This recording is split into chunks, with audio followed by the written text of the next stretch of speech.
And on this projection, it didn't show any cloud formations or anything. Anything other than landmass was water. So there was no ice at the North Pole whatsoever. So I thought, I'm going to go see if Antarctica is there, because it would be at the base of the display. Why would they take the time to map it on the display? But I thought, it's one in a million shot. And I walked around, and there was Antarctica, and you could see the splits in the ice sheet coming from a hole in the South Pole, and you could tell that there was rivers flowing out from inside of the Earth, out of this hole, and out to the ocean. And here I was at the Denver Museum of Nature and Science, sister museum to the Smithsonian, and here was a map projection of Antarctica with a hole in the pole. And so I snapped two pictures. I bumped into some people next to me, and I was like, look, there's the hole in the pole. And they looked at me like, what are you talking about? You know what I mean? And I was just giddy and excited, and then I got scared. I'm like, wait a minute, should I be taking pictures of these? You know? And I walked by the guy, and they said, do you realize that your display has a picture of the hole in the South Pole? And he nodded at me nervously, not like, yeah, you know, more like, oh, crud, you saw that. And he said, yeah, you know. So I grabbed my kids and I got out of there. And after that, I contacted you and I said, before I really felt strongly about this, but could this really be true, man? I mean, I found a picture of the hole in the South Pole. And me and you discussed that. And then 6 months later, I was watching a cable television show called Deadliest Catch, and I paused the Earth in a frame, and there was a hole in Baffin Bay with clouds coming out of it. I took a few pictures of that for educational purposes, and since then I found many more different videos and pictures of the holes in both the poles. Yeah. I just like to say, interject for 1 second here, that when you did give me both sets of photos, and the Baffin Bay in particular, I looked at it and I said to one of my friends, I got to look at this very closely now. I said, because Chris has picked up the baton. I says, I've got to look at this closely. I said, but one thing which was really interesting was in Baffin Bay was the current of the water, the fact that the bay was very, very deep, like an ocean, and then come to find out the 12 rivers in that area in the Arctic were all freshwater rivers coming from an interior, and icebergs, should no way be made of completely fresh water. And then another thing that I discovered, and this is because of you sending me the Baffin Bay information, was our government sending a plane up from upper New York State with 4 nuclear warhead missiles on it, and detonating. Yeah, Operation Chrome Dome. Right, and detonating those 4 missiles in a time of peace up in the Baffin Bay area, and then spent over a year in secret trying to discover something there. And finally, the government up there in Greenland, had the Americans leave because they were, too secretive about what they were really looking for. They were saying that one of the warheads was still active, but the government of Greenland didn't buy into it, and they asked the Americans to leave. So that in itself was very interesting. That what you were trying to say with that was in Operation Chrome Dome, what they did is they covered it up, saying that a plane had wrecked there. But anybody who understands that they flew from Toole Air Force Base and they tried to drop bombs in the hole. Right. Yeah. So when you realize just that the hollow earth in itself is pie in the sky, so to speak. But when you start to connect the dots, as you have, and I commend you for it, and I'm glad that you were able to contact me and to share these things with me, because as I was doing the research, it opened it up again to me to actually see that not only was I was going in the right direction with all this, more and more things started to fall into place. And so I'm glad that we got this information out there, because people like ourselves, realize that the glass could be, as you say, either half full or half empty. and it's your perception of it. So now, once you got these Baffin Bay photos out to me, what did you do next? Well, after looking into that, I reread the Smoky God, and I really resonated with the character in there. You know, when I first met you, I was very skeptical about a number of things you told me. And I believe we were going to cover this today, and I might as well just jump right into it. When you first talked to me, you said, "Oh, what you're going to find when you start to research this is that you're going to find that you're going to be messed with. You're going to find that your YouTube videos, because I had originally put out an original series of my Hollow Earth, a New World View series videos on YouTube, and I redid those.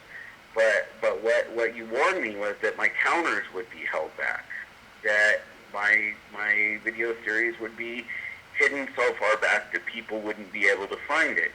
That I would find that if I started doing a web page, that things wouldn't work, tabs wouldn't work, this kind of stuff wouldn't work. And honestly, when you first told me that, I said, baloney, he's full of it, you know?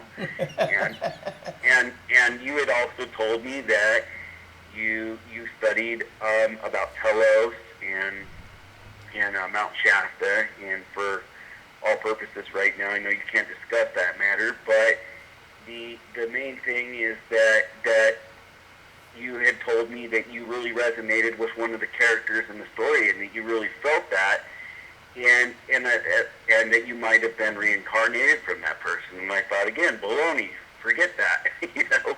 But then over time, I started to realize that I really resonated with the character Olaf in the story of Olaf and Jens Jensen, father and son who went into the earth, and they were able to discover the Hollow Earth.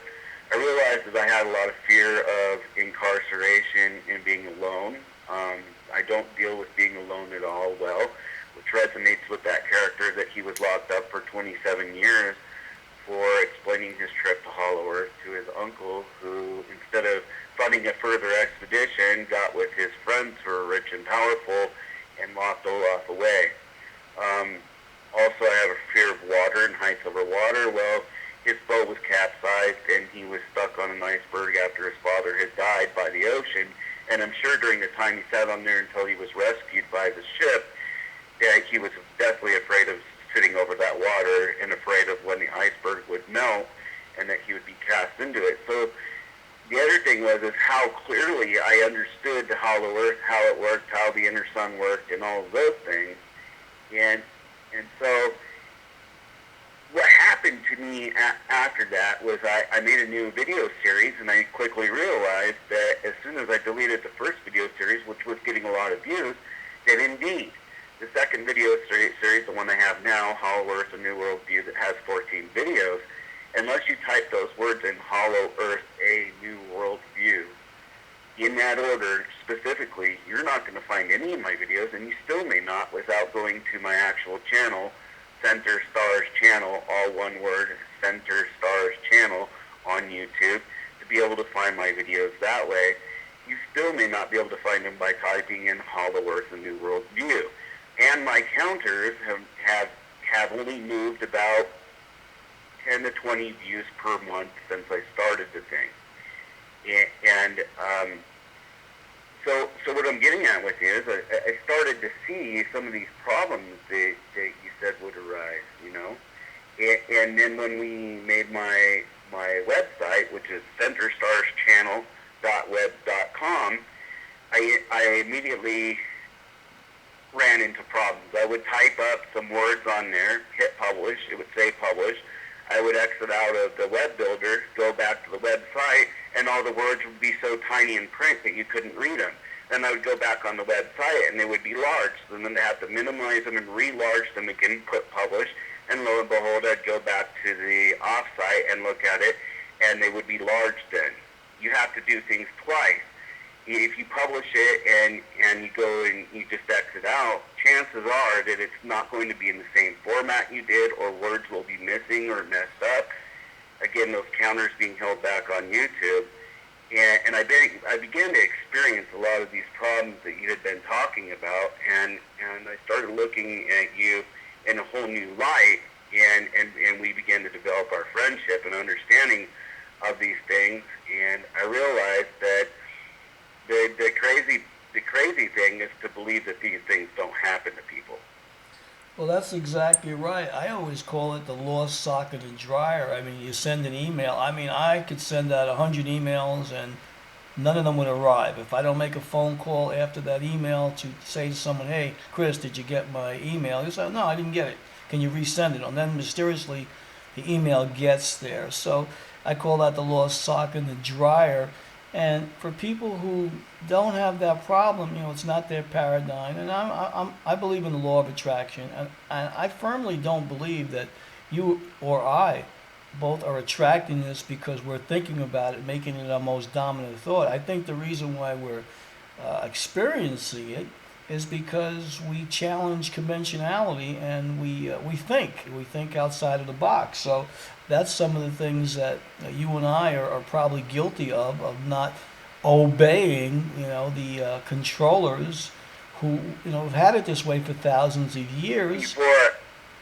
You know? Before I forget this thought, you know how I am, that my mind moves. Before I forget this thought, one of the epiphanies that I had when I first started doing this is I remembered the military slogan, we take the best of the best. Well, they do that. They test you and they make sure. I remember I was going to go into the Navy, but I had poor eyes. I have keratoconus in my eyes, and it's a rare degenerative eye disorder. But when I tested, my pre-ASVAB was ace. And the guy was like, we're probably going to try to get you into the level up. If not, maybe even try to get you into officer school. And he couldn't believe it based on my high school. When I finished high school, I had like a 2 point something just because I tuned out, like I said, and I got used to not showing my smarts. But when it came to the military, this is something that interested me, and I filled it out completely, and I did a really good job, and I aced it. And what this boiled down to me is I understood that the government actually does take the best of the best as far as testing and stuff. They wash them into the military, and they either use them as their puppets, or they take and they give them these shots and these pills, and these shots and these pills actually give these people a higher sense of reaction, which ends up giving them post-traumatic stress, anxiety, and all of these things later in life. And so they're too busy dealing with their emotional issues to be able to focus in on using their brain and their potential that they used to have. And that's of those that survive in these wars and these battles. The rest of them are sent on phony missions or bogus missions, and they get hurt. I had a good friend, Jenny, and she was dating a guy who was in a secret, the higher level of Navy SEALs or something like that. But what it was pretty much is they decided to send this gentleman on a suicide day mission with no backup or prior air support into an area where he knew that they were going to be slaughtered. He begged for prior air support. He begged for all these things, and they flat out denied him. He went in there, and almost all of his men were wiped out. So they consistently send men into their slaughter for no apparent reason other than to get rid of them. Well, it sounds like a Benghazi to me, Yeah, I mean, and so what I started to understand with this is that the military in general, and trust me, I love America. I'm not a terrorist. I'm not these things. I feel really blessed to be in the country that I'm in.